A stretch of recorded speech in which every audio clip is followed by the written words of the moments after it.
Togo, une cinquième république sans le peuple. Jean-Pierre Akoit Belikpo. Troisième voie alternative pour le peuple togolais, TVAT. Chicago, Lomé, le 3 décembre 2025. La nouvelle cinquième république est présentée comme une avancée démocratique majeure pour le Togo. Mais derrière les discours sur la démocratie parlementaire moderne et la république d'équilibre, une question demeure. Peut-on refonder un régime sans consulter véritablement le peuple et prétendre parler en son nom ? Lorsque Faure Gnassingbé se présente devant le Parlement pour parler de « nouvelle ère politique » et de « république d'équilibre », le décor est parfaitement en place. Assemblée nationale, Sénat, chefs militaires, diplomates, tout l'appareil d'État réuni pour donner à l'instant le poids de l'histoire. Mais une question essentielle surplombe ce cérémonial. D'où vient la légitimité de cette cinquième république qui prétend aujourd'hui définir, seule, l'état de la nation ? Une réforme majeure, sans véritable souveraineté populaire. En 2024, une nouvelle constitution est adoptée.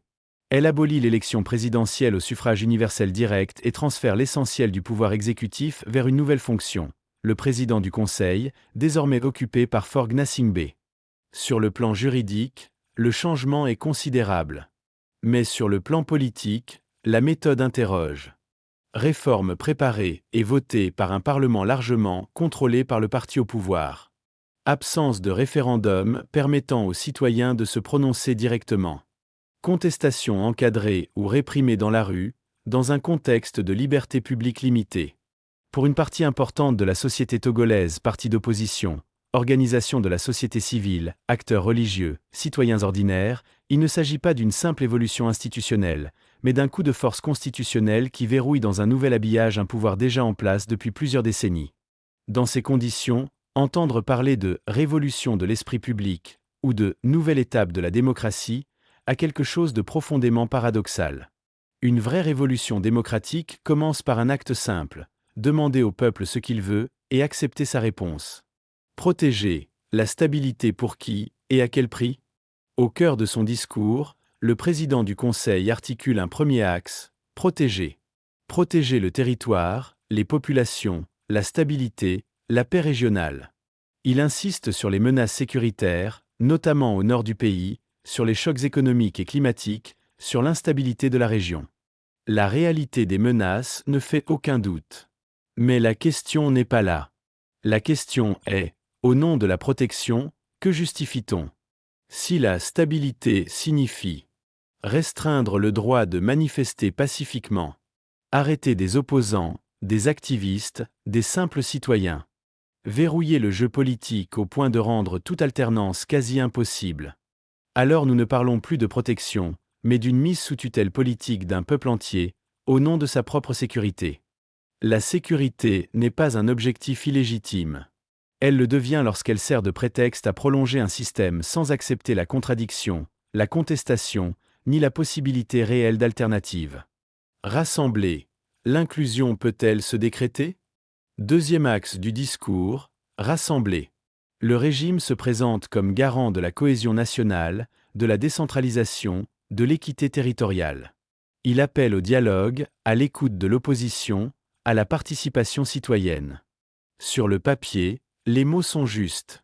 Qui serait contre le rassemblement, l'équité ou la décentralisation ?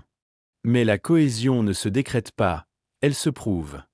On ne peut pas appeler au rassemblement tout en maintenant des élections contestées, des restrictions sur les libertés d'expression et de réunion, un parlement sans véritable alternance ni pluralisme effectif. On ne peut pas se présenter comme le bâtisseur d'une république d'équité alors que de larges pans du territoire continuent de manquer d'eau potable, de soins, d'écoles de qualité et d'infrastructures de base, année après année. Le rassemblement n'est pas un slogan. C'est un choix exigeant. Accepter le regard de l'autre, même lorsqu'il est critique. Renoncer à traiter toute opposition comme une menace à neutraliser. Reconnaître que l'on ne peut pas, à la fois, tenir tout le pouvoir et revendiquer tout le mérite de la démocratie. Transformer, le poids du passé dans les promesses de demain. Troisième axe, transformer. Le discours promet une république des résultats, des chantiers massifs en faveur de l'eau, de la santé, de l'éducation, de l'énergie, de l'emploi des jeunes, de l'inclusion financière, de l'équité territoriale. Personne ne contestera la pertinence de ces priorités. Mais là encore, une évidence s'impose. Cela fait près de 20 ans que ceux qui promettent aujourd'hui l'accélération des résultats sont aux commandes de l'État. On ne part pas d'une page blanche. Les inégalités territoriales, la pauvreté rurale, le chômage des jeunes, la faiblesse chronique de certains services publics ne sont pas tombés du ciel. Ils sont aussi le produit de choix politiques antérieurs. Demander au peuple d'applaudir une république des résultats sans ouvrir un débat honnête sur les résultats des 2 dernières décennies, c'est demander un chèque en blanc sans bilan. Transformer, ce n'est pas seulement annoncer de nouveaux programmes. C'est aussi reconnaître ce qui n'a pas fonctionné, changer les méthodes, ouvrir la décision à d'autres voies que celle du cercle restreint du pouvoir. Une 5 république peut-elle naître sans le peuple? La 5 république se présente comme un tournant historique. Pour beaucoup de Togolaises et de Togolais, elle apparaît au contraire comme une continuité sous un autre nom. Le peuple n'a pas été directement consulté. Les forces qui contestent ce projet sont marginalisées ou réprimées. Les institutions qui devraient protéger l'équilibre des pouvoirs sont perçues comme alignées sur l'exécutif. Dans ces conditions, il est légitime et même nécessaire de poser calmement cette question. Une république qui n'a pas été vraiment choisie par le peuple peut-elle durablement prétendre parler en son nom? La loyauté à la République ne consiste pas à se taire devant un désaccord profond.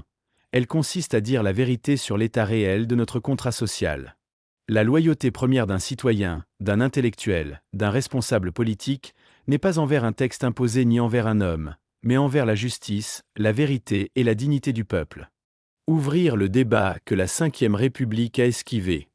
Ce texte n'appelle ni au chaos ni à la haine. Il appelle à quelque chose de beaucoup plus exigeant. Un débat national honnête. Un débat sur des questions simples, mais essentielles. Comment restaurer la souveraineté du peuple dans le choix de ses dirigeants? Comment garantir l'indépendance réelle de la justice et des institutions? Comment repenser la décentralisation pour que chaque territoire compte vraiment? Comment reconnaître les blessures accumulées politiques, sociales, humaines et ouvrir un chemin de réconciliation digne? Ce débat ne pourra pas être confisqué indéfiniment. Qu'on le veuille ou non, il finira par s'ouvrir. La seule vraie question est de savoir comment, dans la paix, la lucidité et le respect, ou dans le déni et la crispation. La 5e République, telle qu'elle a été instaurée, n'a pas offert cet espace de dialogue. C'est pourquoi, pour une grande partie du peuple togolais, elle reste aujourd'hui une république sans eux. L'avenir du Togo ne se jouera pas seulement dans les discours prononcés devant un parlement. Il se jouera dans la capacité collective à redonner au peuple ce qui lui appartient, la maîtrise de son destin. Tvat Media, Direction Stratégie et Refondation. Chicago, Loam le 3 December 2025.